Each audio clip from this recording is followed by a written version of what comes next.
Well, good evening to all pro wrestling fans of all shapes and sizes from all around the world. Welcome to another Pro Wrestling Talk video brought to you by Blitzball Champ Gaming here on the U to the Tube. I'm your host, Blitzball Champ Jason Ingram. So, two things for this episode. First off, the WWE 2K25 DLC has been released. So we know the packs that are going to be included with the season pass. So I'm going to go over the list. And then I'm going to finish off by giving my preview of AEW Revolution. That's only a couple of days away. So want to dive into that. Okay. So, WWE 2K25, which is getting ready to release in just 2 days for those that purchase the Deadman Edition or the Bloodline Edition. They will get access to the game on March 7th. But those that are getting the standard edition will have to wait until March 14th.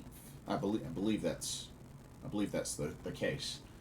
But the Deadman edition and the Bloodline editions will have the season pass included.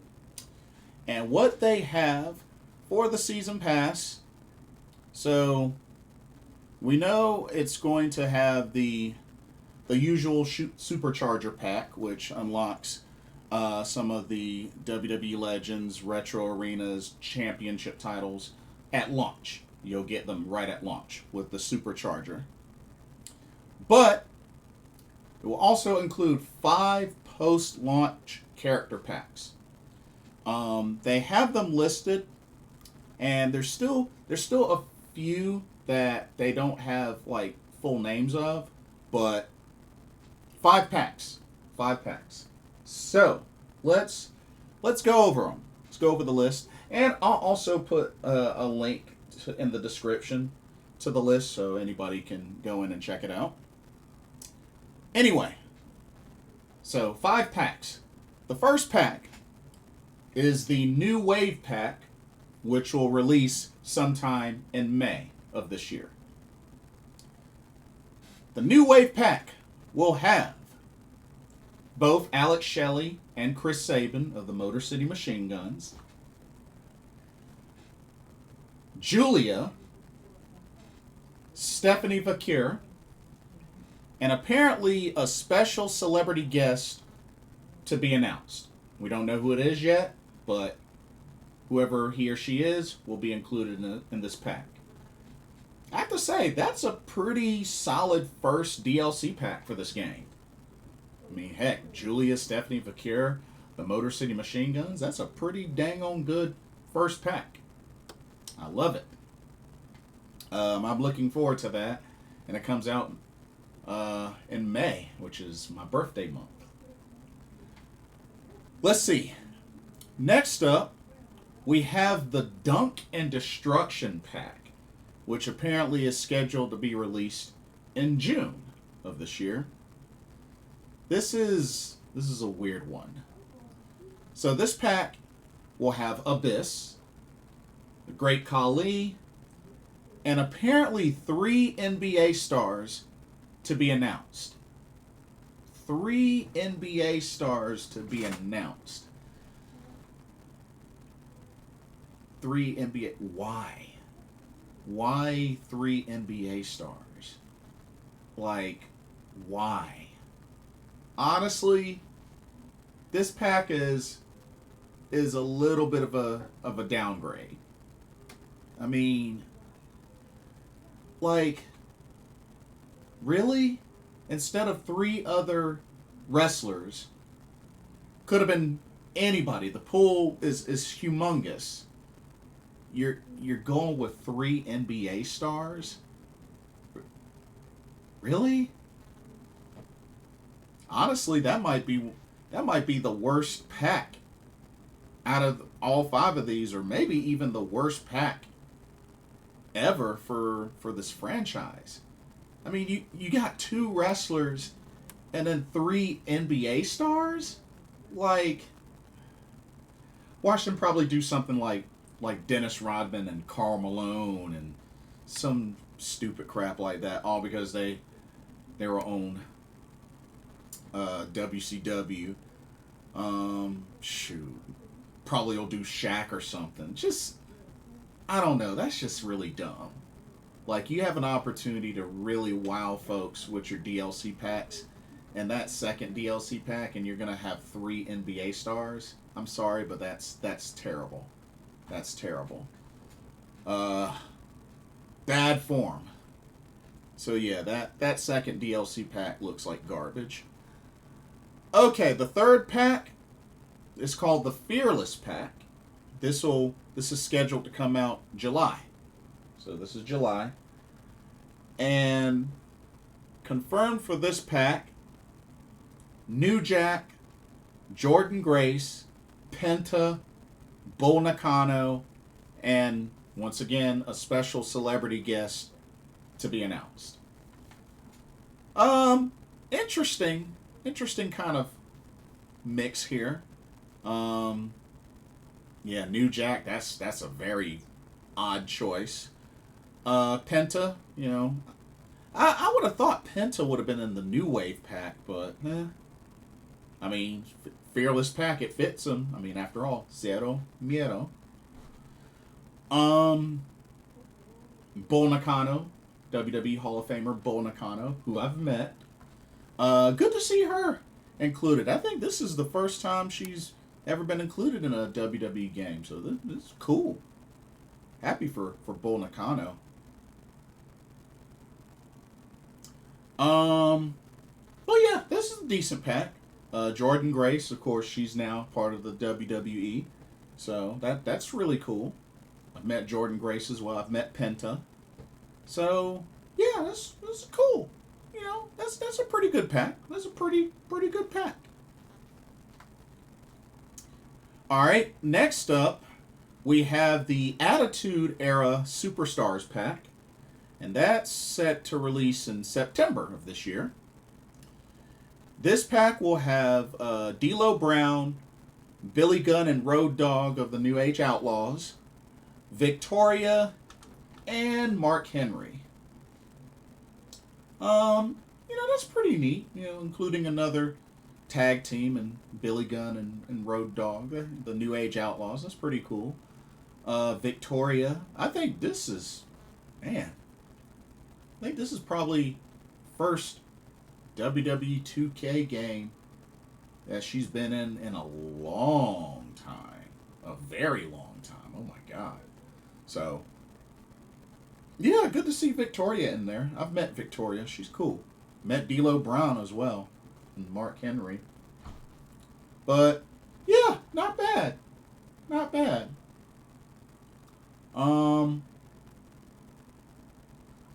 Yeah, not bad. It'll be good to play with D'Lo Brown again. I don't think I've used D'Lo Brown since the PS2 days or something like that.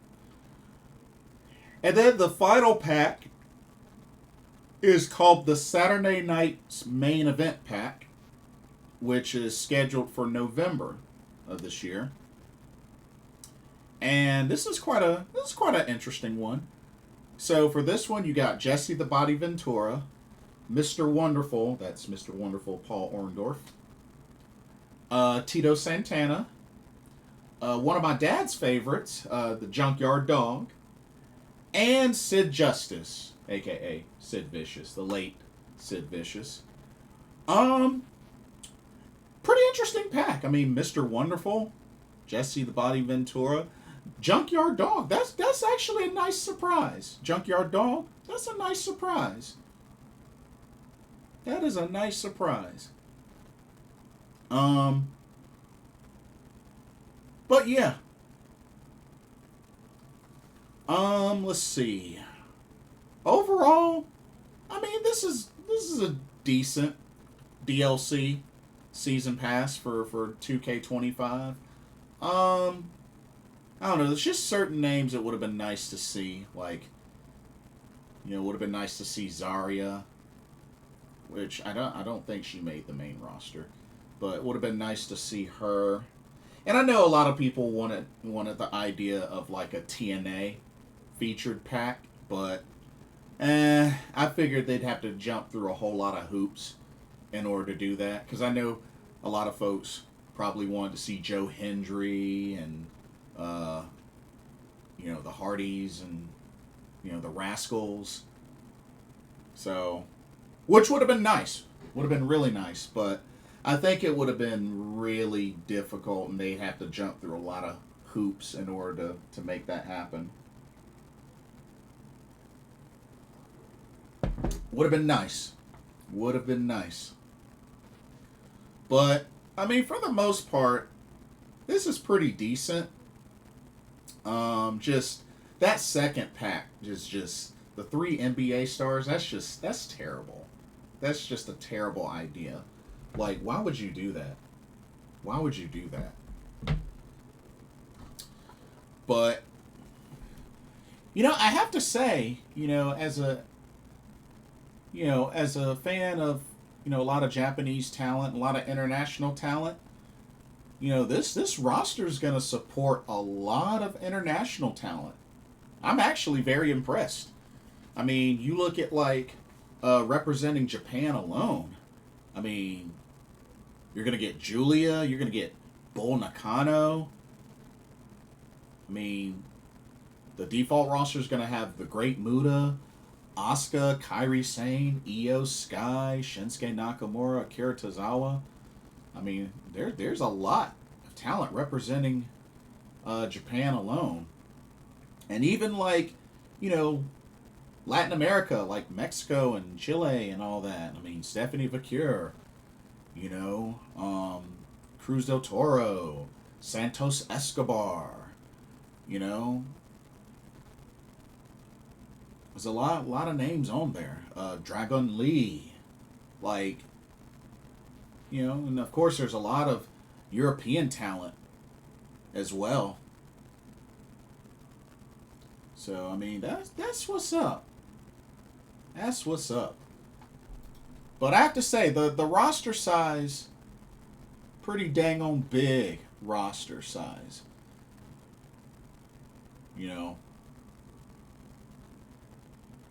I think it's awesome. I think it's awesome. But yeah, I definitely like what I see overall with the roster. I just think with that second DLC pack, oh man, that second DLC pack is terrible. I'm sorry, but that's terrible. But it'll be great to play with the Great Muta again. That'll be really cool to play with him. But overall, even with just the overall roster itself, it's a good roster. It's a good roster. Excuse me. It's a good roster. Okay. So, looking forward to when that comes out. I've already excuse me. I've already digitally pre-purchased this game, so definitely looking forward to playing it in a few days. Let's see. Okay. Alright. Let's move on to our preview for this evening. AEW Revolution 2025, which will be this Sunday. This Sunday, March 9th. This will be at the Crypto.com Arena in Los Angeles, California. And got a good number of matches on the card for this one. So, you know what? Let's dive into it. Also got a lot of championships on the line as well. So, I like it. But let's go ahead and let's get started with our first match, which I believe they are doing. So they have 1 0-hour match so far. They might add another. I don't know, but we'll see. Anyway, first match. So this is the 0-hour match. So right here you have a trios match. Team number 1, you got Big Boom AJ, Mark Briscoe, and Orange Cassidy, taking on the trio of Johnny TV and Mansoor and Mason Madden of MXM Collection. Interesting choice of a 0-hour show. Normally, to be honest, don't see Orange Cassidy on the pre-show, nor Mark Briscoe, so that's kind of weird. But you know what? For this one, I'm going to go for the good guys. Picking Orange Cassidy, Big Boom AJ, and Mark Briscoe to pick up the victory.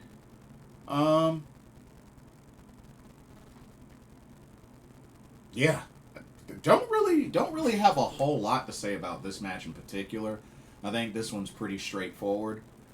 But don't know how much time it'll get, being that it's a pre-show match, but yeah. I'm picking the good guys. Orange Cassidy, Big Boom, and Mark Briscoe.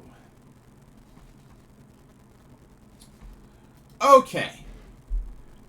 I'm going to go into the main card really just in no particular order. And just go from there. Alright, let's go. Next up, we got the AEW Continental Championship on the line. As the champion, Kazuchika Okada, the Rainmaker, will defend against Brody King. Ooh, this should be a great match. Should be a hard-hitting back-and-forth match. Overall, I like the matchup. And I'm very curious to see how Brody King does against the Rainmaker. I mean, he's been on a roll with the title defenses, and Okada's, for the most part, been unstoppable. But I don't think they're quite ready for Okada to drop this belt. And I think Brody King will put up a great fight, but I'm picking Okada to retain. I don't see Okada losing this. So, going with the Rainmaker to retain. But it should be a great physical match. At least that's what I'm hoping for. Alright. Let's go to the next match. Alrighty. We got a singles match right here to determine the new #1 contender for the AEW World Championship. You have Swerve Strickland versus Ricochet. And also it was made known by Prince Nana that if Swerve can't get the job done and get his robe back, Prince Nana might be done being by Swerve's side. So, yeah. Whew. But you know what?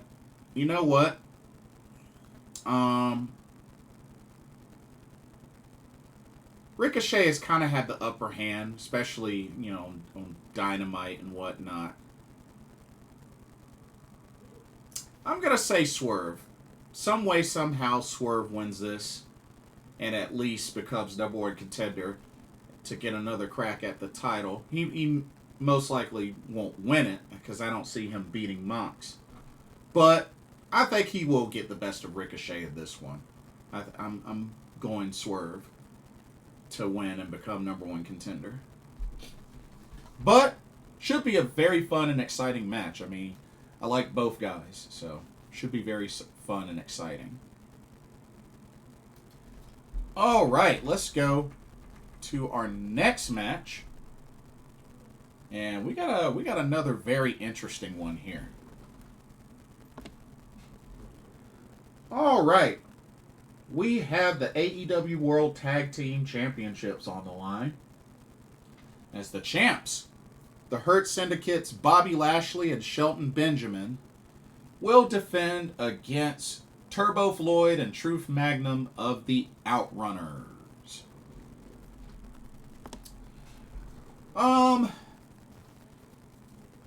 Interesting matchup. Very interesting matchup. I know the Outrunners have been, very over with the crowd, and, they've done the comedy segments, and, they definitely have become quite a popular tag team. The Hurt Syndicate, they've become pretty dang on good heel tag team. Don't really know how much of a fight the Outrunners will make, but I hope it'll be entertaining. But I am picking the Hurt Syndicate to retain. I don't think it'll be a squash or anything, but yeah, I'm thinking Hurt Syndicate will retain. But it's an interesting matchup. It's a very interesting matchup. All right. Let's go to our next match. All right. Here we go.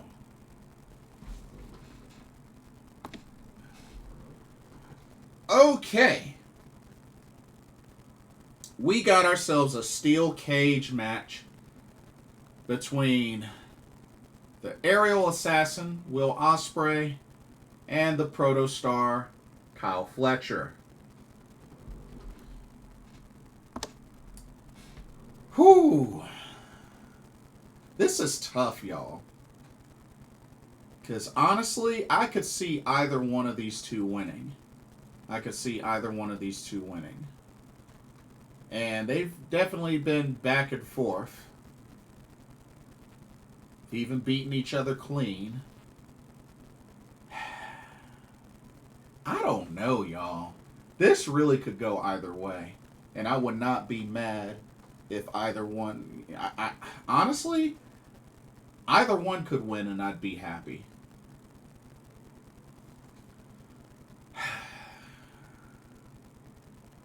Personally, I'll be pulling for Will Ospreay, of course.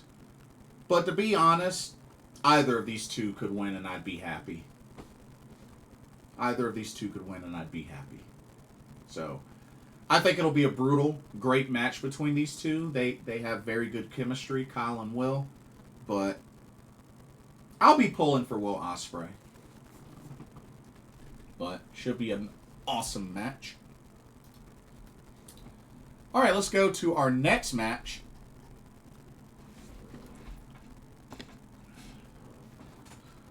All right. We got ourselves a showdown between MJF and Hangman Adam Page.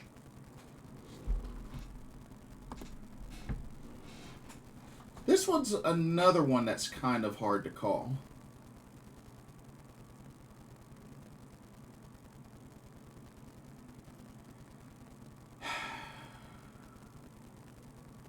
To be honest, probably MJF is going to get this, but, I wouldn't be mad if Hangman Adam Page won. Hadn't it been a little while since he's won at an AEW pay-per-view? I think it's been a while. I could be wrong. This could go either way. I think MJF is going to pull it off, but honestly, I won't be mad if Hangman wins. Can't really say it's a storyline that I've been hyped or pumped for between these two, to be honest with you. But I figured it was going to come to this. So, I'm not super invested in this, but I'll just guess and say MJF will probably squeak by and get the victory.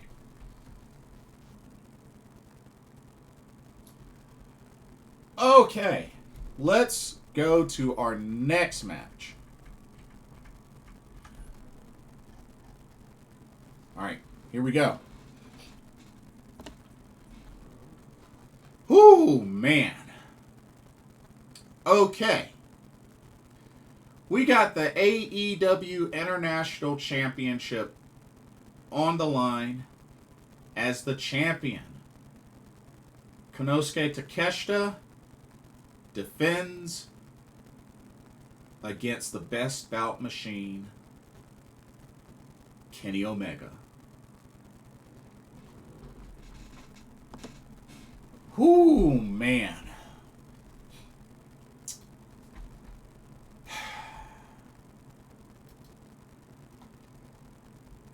This one's tough, y'all. This one's really, really tough.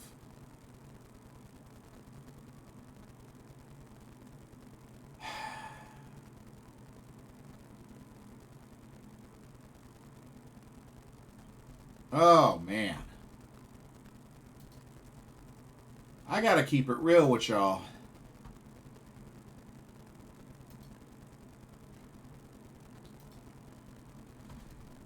Takeshita has been on a roll since becoming AEW International Champion, which he did that back at Wrestle Dream in December of last year. Or not December, I'm sorry, October. What am I talking about? October of last year. And so far, he's had 1, 2, 3, 4, 5, 6, 7, 8 successful defenses of this title. So quite a great run. Like I said, has had it since October of last year. And of course, right now he is a double champion because he's also the never openweight champion.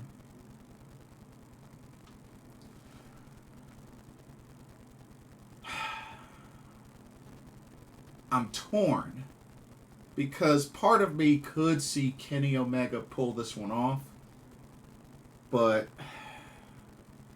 Takeshita's been on such an awesome run.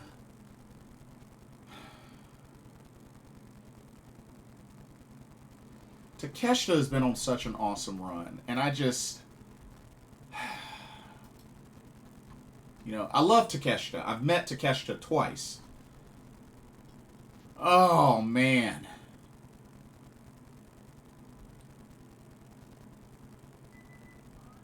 And the dude has been on a roll.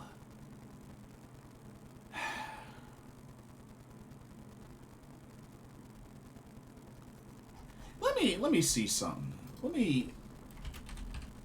Last time, how many times has you fought Kenny Omega in a singles match? Okay, so the last time they faced each other in a singles match was AEW All Out in 2023, September 2023, which Takeshita won.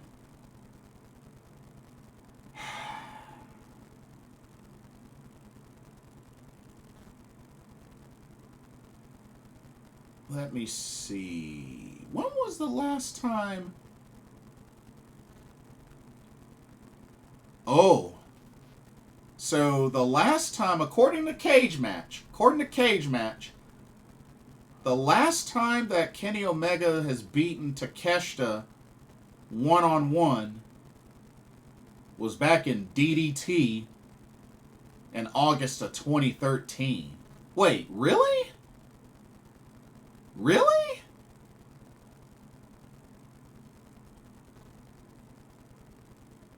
That can't be right. Wow, really? I could have sworn they fought in more singles matches than that. So they've only fought each other in 3 singles matches?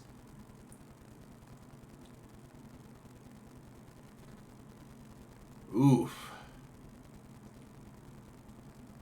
So Omega has beaten him the first 2 times. Back in DDT, and once in 2012, once in 2013. But Takeshita owns the previous victory, which was at AEW All Out 2023.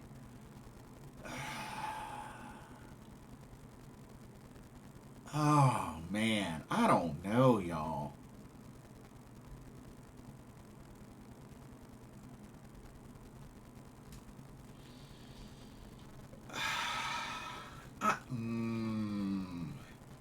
I'm torn. I'm so torn. Because, I mean, don't get me wrong. You know, Takeshita could lose, and he still has the never open weight championship. But do they really want to put a title on Kenny Omega so soon?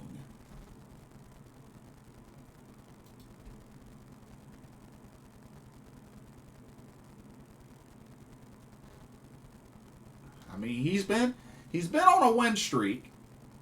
I mean, he has been on a win streak.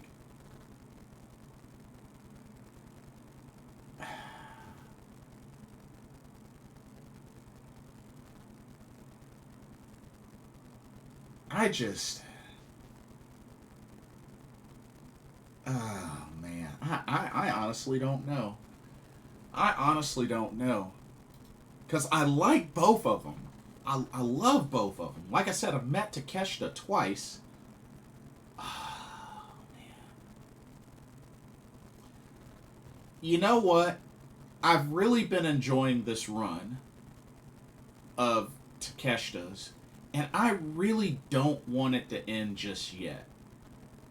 So I'm going to be pulling for Takeshita, but it won't make me mad if Omega wins and becomes the new AEW International Champion, because at the end of the day, Takeshita will still have the never openweight title. But I just feel like Takeshita should keep this title just a little longer, just a little longer. So I'm gonna go with Takeshita, but I expect this to be a phenomenal match. Okay. Ooh, spent a lot of time on that one. All right, let's keep going.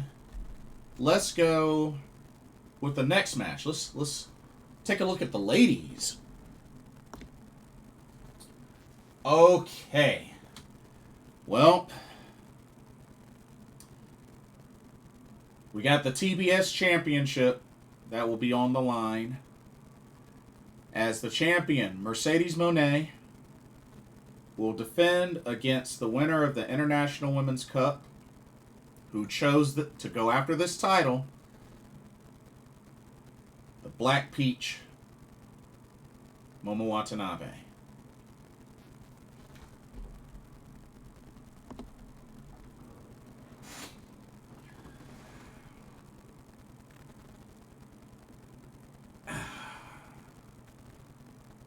One, like I said, I'm kind of disappointed that this was the title that Momo Watanabe picked, especially considering it's against the same person that beat her when she challenged for the Strong Women's Championship back at Capital Collision.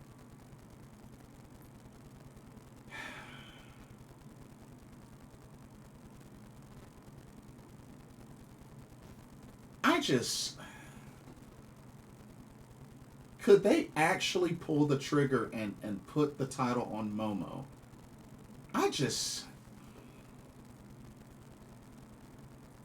I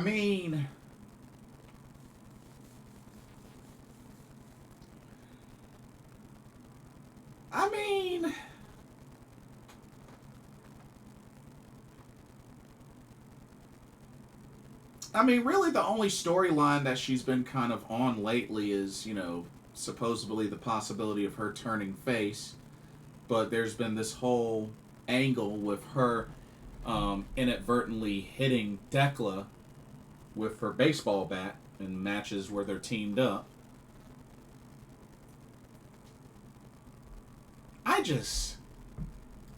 The way they've had Mercedes on this run,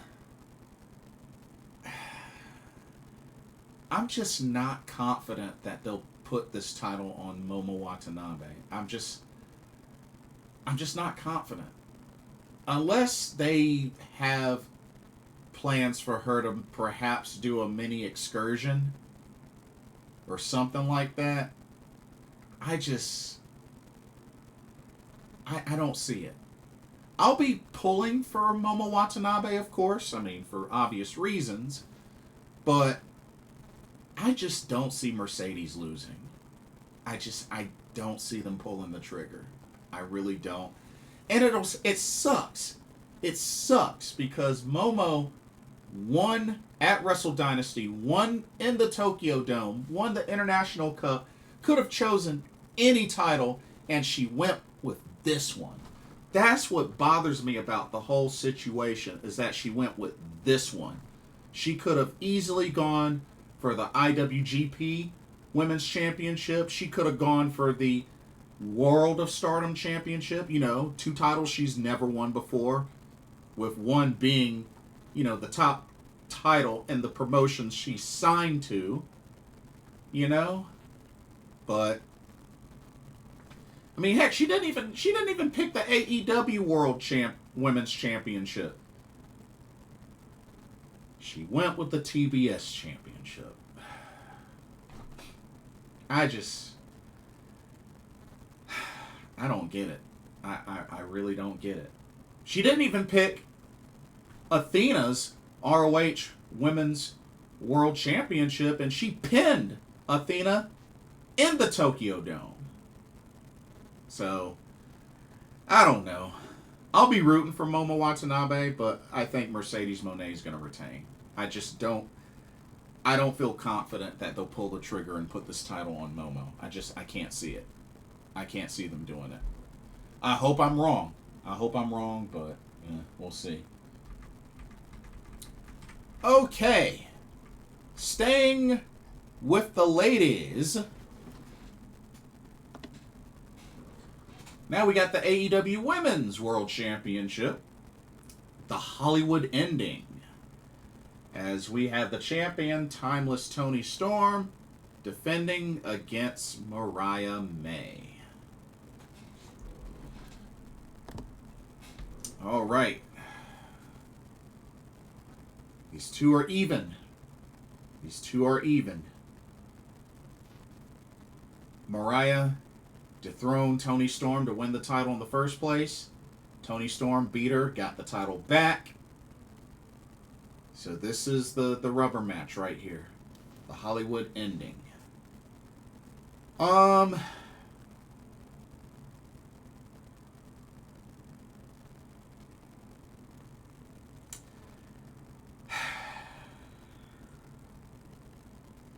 Honestly, I'm not too sure how this could go. This could go either way. And they've done a great job with this feud. They've done a really great job with this feud.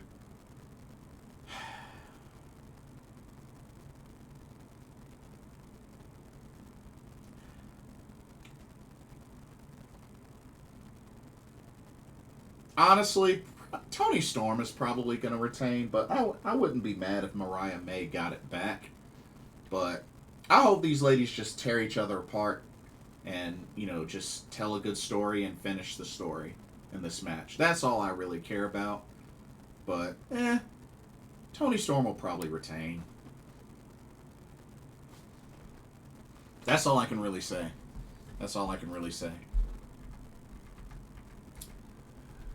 And what I assume will be the main event of AEW Revolution 2025. The AEW World Championship match between the champion, Jon Moxley, and the challenger, the Rated R superstar, Cope.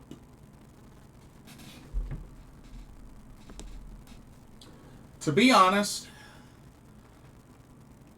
There's no telling who's going to be the one to dethrone Jon Moxley, but I honestly don't think it's going to be Cope.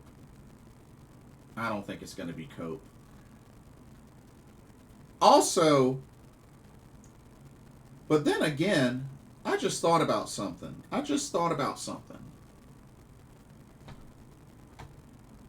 Doesn't Christian Cage still have the briefcase? Doesn't he still have the contract? Somebody remind me. Doesn't he still have the contract? He can still use that, right? Oh, what nasty craziness would it be if Cope won a hard-fought, brutalizing match to become champion, energy all used up, and then Christian Cage comes in, uses the contract, the briefcase, and dethrones Cope for the title. Would hate to see that happen, but I got a feeling it just might happen.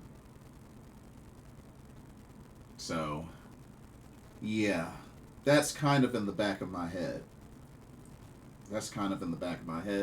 But if not, Moxley will probably retain.